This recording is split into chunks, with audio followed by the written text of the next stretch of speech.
બાળકોમાં ઘણી બધી સૂચક કલાઓ રહેલી હોય છે.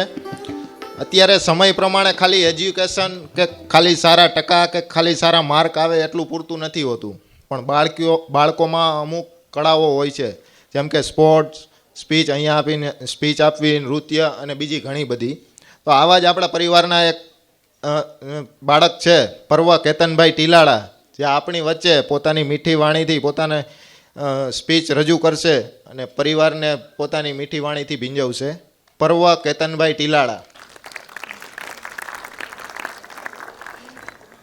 એકવાર જોરદાર તાલીઓ થઈ જાય પર્વભાઈ માટે, કારણ કે આવડી નાની ઉંમરમાં અહીંયા સ્ટેજ માથે આવીને એક બોલવું એ પણ એક ઘણી તકલીફની વાત છે. અને એમના સંસ્કાર જોવો તમે, એકવાર એમના સંસ્કાર માટે તાલીઓ થઈ જાય, કારણ કે કોઈ પણ સારું કાર્ય કરવું હોય તો માતા પિતાના આશીર્વાદ લેવા જરૂરી છે. યસ.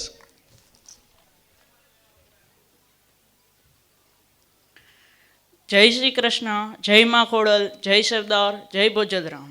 આદરણીય મહેમાનો, વડીલો તથા મારા નાના મોટા ભાઈઓ બહેનો, હું ટીલાળા પર્વ તમને બધાને પ્રણામ કરું છું. આજે આપણે મા ખોડલના સાનિધ્યમાં ટીલાળા પરિવારના તૃતીય સ્નેહ મિલનમાં ભેગા થયા છીએ, ત્યારે હું એક વાત કહેવા જઈ રહ્યો છું. આપણું સ્લોગન છે પાવર ઓફ યુનિટી. યુનિટી એટલે શું? યુનિટી એટલે એકતા, પરિવાર. પરિવારમાં બધા જ લોકોનો સ્વભાવ અલગ અલગ હોય છે, પણ બધાને સાથે રાખવાની ભાવના છે, તે અનુકૂળતા છે. સમજજો મારી વાતને. તમે લીંબુ શરબત બનાવો ત્યારે પાણી લો, તેમાં બરફ નાખો, શુગર નાખો, થોડુંક મીઠું નાખો, મરી ખાંડીને નાખો અને લીંબુ બરોબર નીચો એટલે લીંબુ શરબત બને. પણ જો કોઈ વસ્તુની માત્રા વધારે હોય કે કોઈ વસ્તુની માત્રા ઓછી હોય, લીંબુ શરબતની મજા રહે? હા કે ના? તો બસ પરિવારમાં પણ એવું જ હોય છે. બધાનો સ્વભાવ અલગ અલગ હોય છે. કોઈનો ખાટો હોય તો કોઈનો તીખો હોય, કોઈનો મોરો હોય તો કોઈનો તુરો હોય, પણ બધા સાથે છે તો પરિવાર છે. સાહેબ, જેવો જેનો સ્વભાવ છે તેની હારે અનુકૂળ થતા થઈ જાઓ.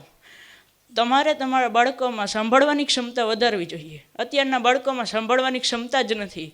ભગવાન શ્રી કૃષ્ણએ ભગવદ્ ગીતામાં ઘણું બધું કહ્યું છે. ભગવદ્ ગીતામાં ફક્ત કર્મ કરતો જાને ફળની ચિંતા ન કર એવું તો છે જ, પણ બીજું ઘણું બધું છે. તમારે તમારા બાળકોમાં વાંચન અને સાંભળવાની ક્ષમતા વધારવી જોઈએ. ભગવદ્ ગીતાની અંદર 18 અધ્યાય છે, તે અહીં બેઠેલા બધા જાણે છે, પણ એ 18 અધ્યાયમાંથી પહેલો અધ્યાય અર્જુન બોલે છે અને ભગવાન શ્રી કૃષ્ણ સાંભળે છે, જ્યારે બાકીના 17 અધ્યાય ભગવાન શ્રી કૃષ્ણ બોલે છે અને અર્જુન સાંભળે છે. માટે જો સાંભળવાની ક્ષમતા હશે ને તો આપણે બીજાને સંભળાવી શકીશું. 30 સેકન્ડનો નિયમ જો આપણે આપણા જીવનમાં ઉતારી લઈએ ને તો પ્રોબ્લેમ થવાનું બંધ. એક ગામ હતું, તેમાં એક વ્યક્તિ રહેતો હતો. તેની પાસે ઘણા બધા ચણા હતા, મગફળી હતી, મગ હતા. એ રોજ ચણા, મગફળી, મગ એવું બધું આવે નાખે એટલે કબૂતર મસ્ત રીતે તેને ચડવા માટે આવે. અને બીજો વ્યક્તિ તેને પથ્થર મારે. તો તમે કહો કયો વ્યક્તિ સારો, જે ચણ નાખે એ કે જે પથ્થર મારે એ? જે ચણ નાખે ને એ શિકારી છે અને જે તેને પથ્થર મારે છે ને તેને બચાવી રહ્યો છે. આપણા જીવનમાં પણ આજુબાજુ આવું જ છે. ફક્ત 30 સેકન્ડ વિચારજો તો ખબર પડશે. અત્યારે મોટા ભાગના મા બાપ પોતાના સંતાનોની બધી જ જરૂરિયાતો પૂરી કરે છે, પણ અત્યારે એક જ પ્રોબ્લેમ છે કે અમે અમારાથી થયેલી ભૂલ પોતાના પેરેન્ટ્સ સાથે શેર નથી કરતા.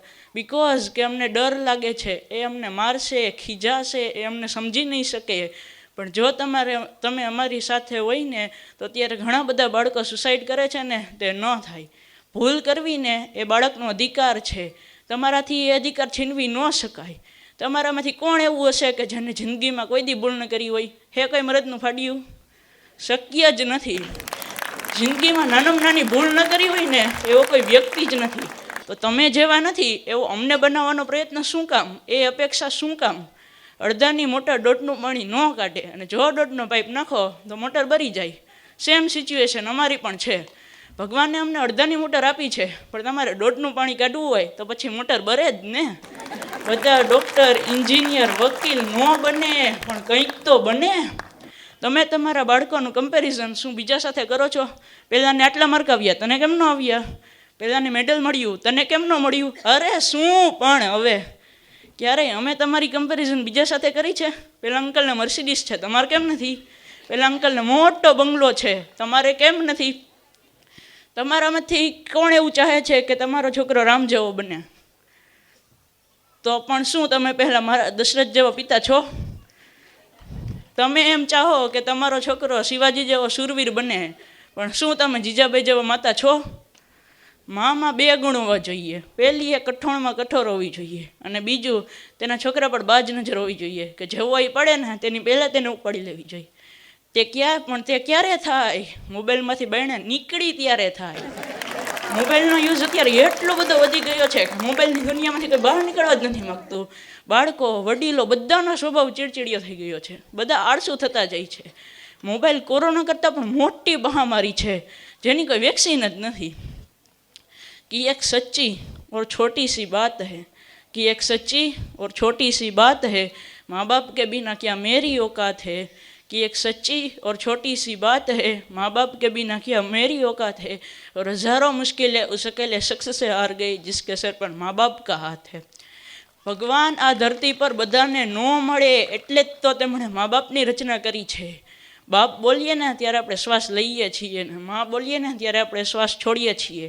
આ શ્વાસનું આવન જાવન એટલે મા બાપ. તેમના વગર જિંદગી અધૂરી છે સાહેબ. જો તમે તમારી જિંદગીમાં કંઈ બનવા માગતા હો, કંઈ હાસિલ કરવા માગતા હો, તો ફક્ત તમારા હૃદયની જ વાત સાંભળજો. અને જો હૃદય પણ કંઈ જવાબ ન આપે ને તો તમારી આંખો બંધ કરી તમારા મા બાપને યાદ કરજો. પછી જુઓ, તમે દરેક મુકામ પ્રાપ્ત કરશો. બધી મુશ્કેલીઓ સરળ થશે. વિજય તમારો અને ફક્ત તમારો જ થશે. તમે તમારા મા બાપને પગે ન લાગો ને તો સાલું કંઈ નહીં, પણ કોઈ એવું કામ ન કરતા જેના લીધે તમારા મા બાપને કોઈને પગે પડવું પડે. જો તમારા લીધે તમારા મા બાપની આંખોમાં આંસુ આવી ગયા ને તો સાલી નર્કમાં પણ જગ્યા નહીં મળે. સંસ્કાર હશે ને તો પૈસો આવશે, પણ જો પૈસો હશે ને તો સંસ્કાર ખરીદી શકાશે નહીં. આ દુનિયામાં માત્ર બે જ વ્યક્તિ, મા બાપ અને શ્રેષ્ઠ શિક્ષક, એવું ચાહે છે કે મારા બાળકો આગળ વધે. બીજું કોઈ નથી ચાહતું કે તમે આગળ વધો. એ તમને મારશે, ખીજાશે, રોકટોક કરશે, પણ એ જ એવી વ્યક્તિ છે કે જે ચાહે છે કે મારા બાળકો સુખી થાય. તમારા મા બાપથી કશું છુપાવશો નહીં. તમે તમારા મા બાપને કહી દો છો કે તમને બોલતા નથી આવડતું, તમને સમજણ ન પડે, પણ મા બાપથી કદી મોટા થવું ન જોઈએ. તેમની સામે તો આપણે નાના જ રહેવું પડે.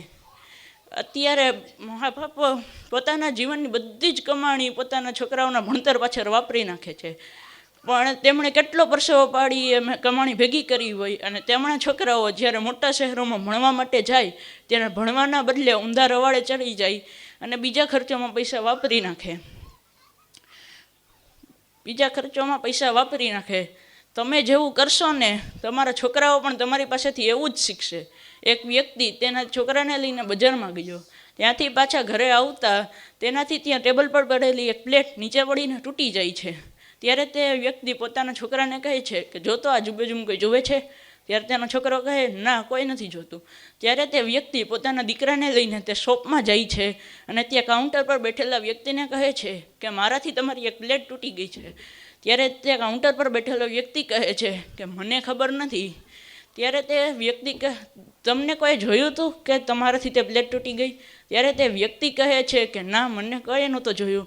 ત્યારે તે કાઉન્ટર પર બેઠેલો વ્યક્તિ કહે છે કે તમે ચાલ્યા ગયા હોત તો અમને તો ખબર નથી. ત્યારે તે વ્યક્તિ કહે છે કે મારા છોકરાએ તો જોયું ને, તે જેવું જોશે એવું જ મોટો થઈને કરશે. અને છેલ્લે મહાભારતનો એક પ્રસંગ કહી હું મારી વાત પૂરી કરીશ. મહાભારતના યુદ્ધ પછી ભગવાન શ્રી કૃષ્ણ અર્જુનને લઈને વનમાં જાય છે. ત્યાં વનમાં 8 ગળા હતા. તેમાંથી 1 ગળો પાણીનો ભરેલો હતો અને બાકીના 7 ખાલી હતા.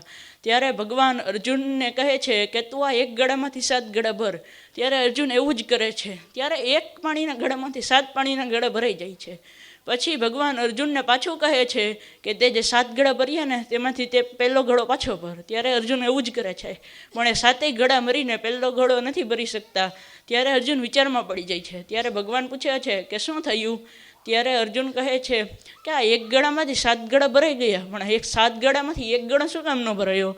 ત્યારે ભગવાન શ્રી કૃષ્ણ કહે છે કે 1 ગળો મા બાપ છે. તે પોતાના 7 સંતાનોનું પાલન પોષણ કરશે, પણ એ 7 મળીને એક મા બાપને નહીં સાચવી શકે. મને સાંભળવા બદલ તમારા બધાને થેન્ક યુ, આભાર. વંદે માતરમ. ભારત માતા કી જય. જય જય ગરવી ગુજરાત. ઊભા થઈને એકવાર જોરદાર તાળીઓ પાડો, કારણ કે એક રમૂજી સાથે ઘણો બધો એમને સંદેશો આપી દીધો.